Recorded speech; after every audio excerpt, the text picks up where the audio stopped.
ഇന്ത്യയിലെ ആദ്യത്തെ ജുമാ മസ്ജിദിന്റെ ഭൂഗർഭ പള്ളിയിലേക്ക് ഇറങ്ങുന്ന പടികളാണ് ഇത്.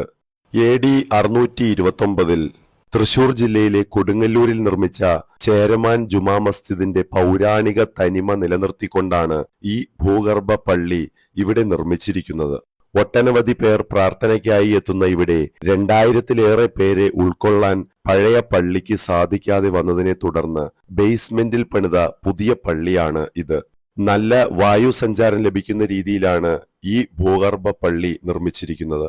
ബേസ്മെന്റ് സ്ഥലം ഭൂഗർഭ ജലനിരപ്പിൽ നിന്ന് 1 മീറ്ററിലധികം താഴെയായിരിക്കും എന്നതിനാൽ ആവശ്യമെങ്കിൽ വെള്ളം പമ്പ് ചെയ്യുന്നതിനുള്ള സൗകര്യവും ഏർപ്പെടുത്തിയിട്ടുണ്ട്.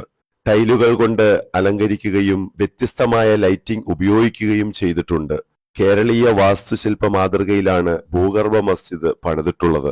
മുസ്രിസ് പൈതൃക പദ്ധതിയിൽ ഉൾപ്പെടുത്തി പഴയ മസ്ജിദ് നവീകരിച്ചതിന് പിന്നാലെയാണ് ഭൂമിക്കടിയിൽ 24,000 സ്ക്വയർ ഫീറ്റിൽ ഈ മനോഹര പ്രാർത്ഥനാ ഹാൾ സജ്ജീകരിച്ചിട്ടുള്ളത്. AD 629 പള്ളിയുടെ നിർമ്മാണത്തിന് നേതൃത്വം നൽകിയ പ്രവാചക ശിഷ്യനായ ഹബീബ് ഇബ്നു മാലിക്കിന്റെയും സഹധർമ്മിണിയുടെയും ഖബറിടം പള്ളിയോട് ചേർന്നാണ് സ്ഥിതി ചെയ്യുന്നത്.